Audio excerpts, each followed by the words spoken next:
Hello, welcome to Academic Research Logs. Today I want to talk about how to construct and formulate a good research question. So I know sometimes it seems like a very simple thing, just to, it's just a question, just pick a question. But in real life and in a practical sense, it's not always that easy to come up with a question that's good and a question that's researchable and a question that would provide good results. So today I just want to talk about a few tips on how to construct and formulate a question that is actually good and researchable. So the first thing that I wanted to talk about is engagement and curiosity. So when I say engagement and curiosity, it simply means that you need to pick a question that would keep you engaged for however long the research process takes. So pick an area that really motivates you, because research requires persistence.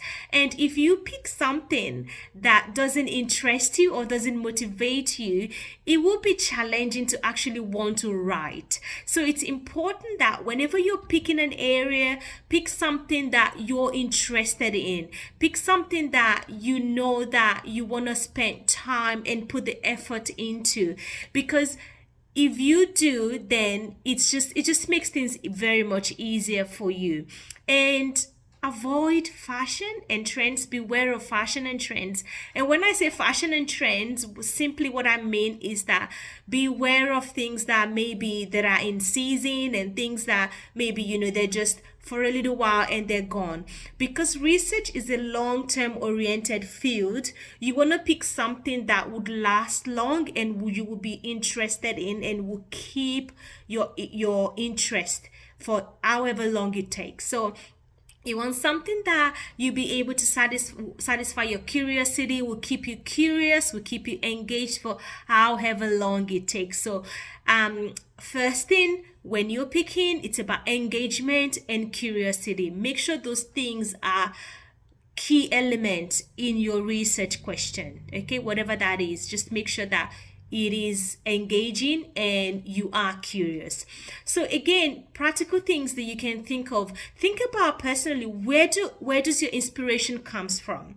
Where does your idea, where does it come from? So for example, there are many issues within the society that can provide inspiration and ideas for you. So reporting the media, when you think of relationships between managers and employees in our companies, think of the policy makers, the administrators in government, think of teachers in schools, ed professionals in hospitals. We constantly encounter problematic issues in our day-to-day work, in our day-to-day lives. So all of those things are things that can inspire you and motivate you to formulate research questions. So remember, it has to engage you and it has to satisfy your curiosity. So the next thing that I wanted to talk about is make sure that your question that you formulate is actually researchable.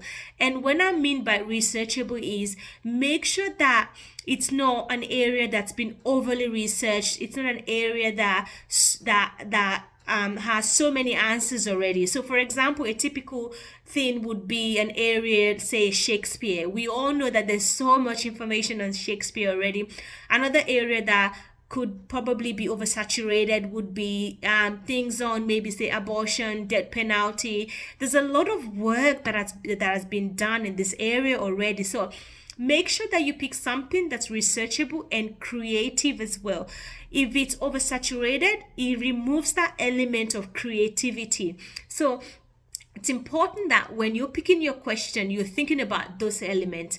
And another practical way of picking questions that are researchable is you can go back into the literature that's available in the area. So for example, if you're looking at areas, say, that's engaging to you and something that inspires you, you can go and look at the body of knowledge that's already been done in the area, do a preliminary research or preliminary literature search. And when you go in there, you can start to look and see, okay, I can see the patterns of things that have been done, but this and this and this and this is yet to be done. So in a way, you're starting to pick out the gaps. You're starting to see some of the common ways by which this particular area has been looked at, and then you can start to say, okay, look, I think maybe I want to look at it this way, because it seems as if there's a lot of this way that's happened in terms of they've looked at it in this way a lot more, but I want to look at it in this way. So you're picking out gaps and you're trying to fill the gaps. So in a way, your question will become more researchable and it becomes more creative as well. The last thing that I wanted to touch on is make sure you avoid topics that are too broad or too vague. Make sure your question is open enough, but you have a direction. So you have a direction in the sense that you have a goal in mind. What are you trying to achieve? And when you're writing down your potential questions, you need to actually be writing down, okay, what am I trying to achieve by picking this research question? Am I trying to have a better understanding of the area?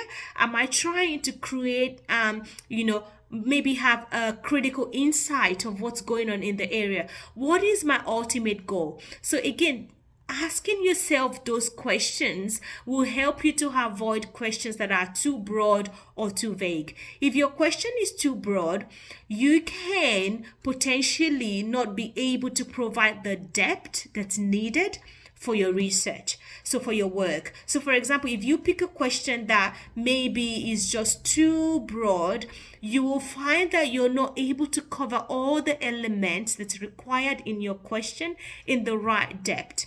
Okay, so keep that in mind as well. So to finish off, I just wanted to also talk about some of the other questions that are important to ask yourself. So generally, when you're picking your question, ask yourself, has it already been answered? Okay, has this question already been answered? And the way to know often is by doing a preliminary search.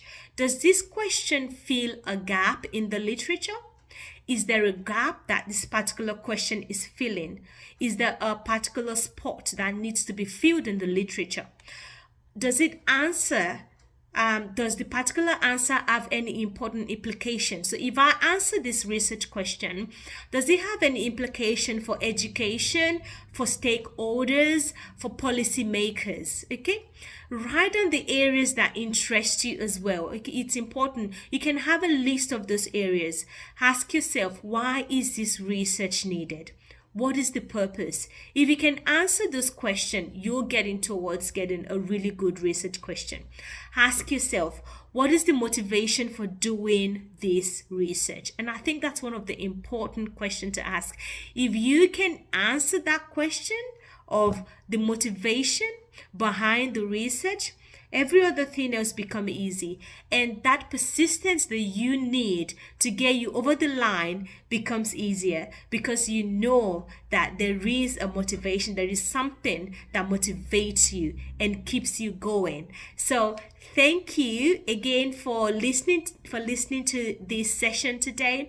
I hope that clarifies any question or some of the questions that you might have when you're starting to think about research and think about the questions that you want to formulate. Please feel free to ask me any questions that you're unsure about. Till I see you again, thank you and goodbye. Thank you.